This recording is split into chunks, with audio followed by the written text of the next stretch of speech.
Medicine has advanced far more than we think, from bulky machines acting as a kidney to bioengineered tracheas. This is best highlighted in Jack H. Botting's article, Artificial Heart Valves from Caged Ball to Bioprosthesis. Corkin stated, cure of inadequacy of the aortic valve is probably beyond the reach of medicine, and as we now know, there is treatment for valvular heart disease, showing the advancement of medicine. This evolution of medicine was aided by the development of artificial organs. And many of you may know somebody with a pacemaker. And later in my speech, I will discuss how this is an example of an artificial organ. The sources I used for this speech on artificial organ transplantation were from academic sources from accredited authors. In my speech, I will emphasize the history of artificial organs and the effectiveness of these man-made organs and why they should be used more in medicine. Artificial organ development begins with bioengineering. The fathers of this field are Alex Carrel and Wilhelm J. Kolff. Kolff developed the early design for an artificial kidney, pictured here, which is described in Artificial Life Perfecting the Mechanical Heart by Leslie Sharp. A horizontal rotating drum artificial kidney with a sewing machine motor attached to a bicycle that turned a drum on which circulating blood with cellophane tubing was exposed to dialysate in a 100-liter porcelain tank. And this large machine proved to be inconvenient for patients that were bedridden. It was effective, but you couldn't really do anything because it had to attach to your arm, and it's kind of large, so you couldn't really move or survive too long with it.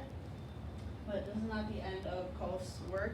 His most notable work comes from the development of the artificial heart. He was the mastermind behind many of the designs for artificial heart devices called total artificial hearts.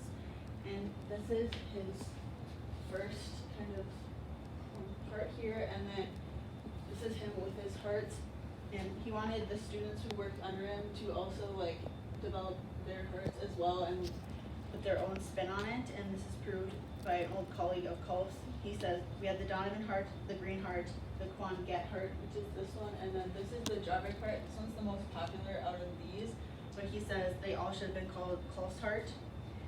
And these are medical achievements that are still used today, specifically the Jarvik heart.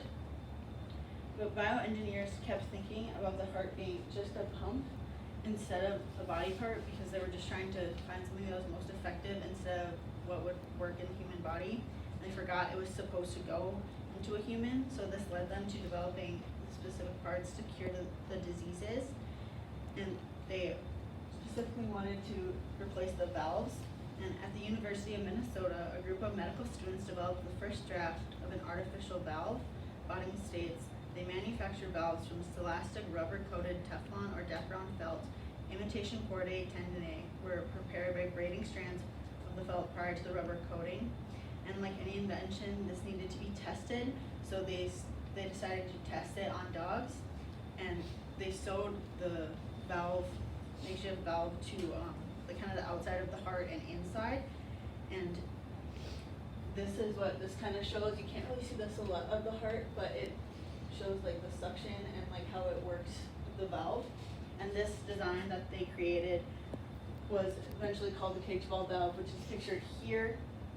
And you can see the Teflon here, and then it was attached to a lucite cage surrounding the celastic ball. And then this design was very effective. It didn't cause any internal damage, and it kept the rhythm of the heart working properly. And then this design evolved into this, which is a disc valve, and it was just more slim and could fit into more people, so they used it more. And fast forwarding through time, science has evolved to enable us to do things that were never imagined by the great minds of the past, like Kolff.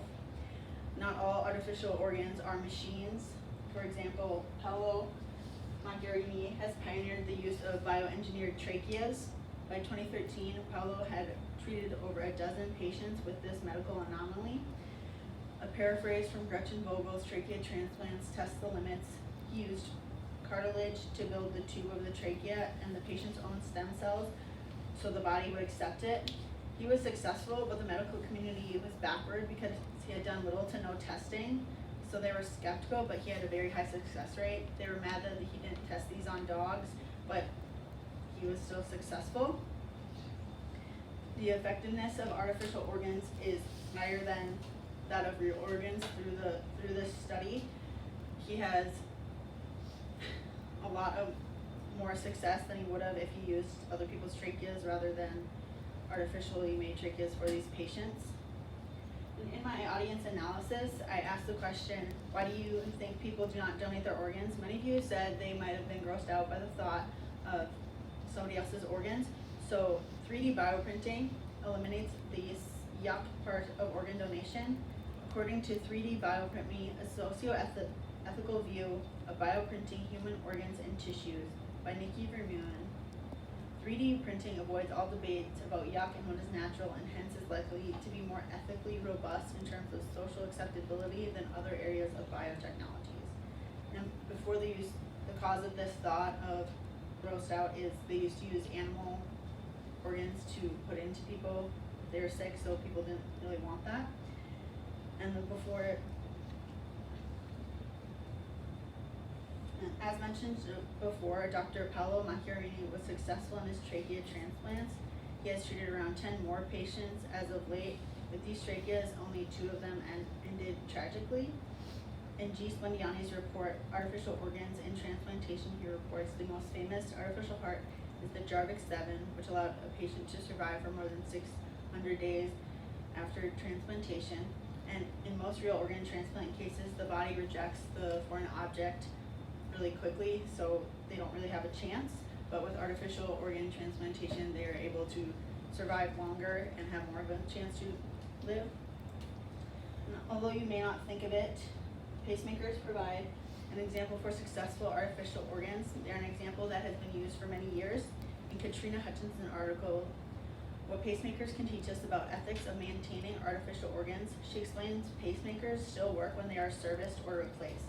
The more sophisticated artificial organs become, the more likely it is that they will need to be tuned, serviced, and repaired if they are to function inside the patient for any length of time, especially as the patient conditions changes. And this shows that medical professionals do have experience going in and fixing something in somebody if it is wrong and they still are successful. And this paves the way for more use of artificial organs. As mentioned before, 3D bioprinting has its benefits regarding artificial organs as well. According to Nikki Vermeulen, by incorporating the patient's own cells, more accurate models and hence more effective treatments should result, meaning that when a patient has a bioprinted organ, they can take their tissue and test it for disease and treat it. They can kind of overlap those tissues and make sure they are being treated properly. Throughout my speech, I have discussed the history of artificial organs and the success of artificial organs, showing the reasons why artificial organs should be used more in the medical community alongside the use of real organs. All in all, artificial organs have a long history in medicine and are more successful than real transplants. The history of artificial organs provides credibility for the use of artificial organs in medicine. Thank you for listening to this.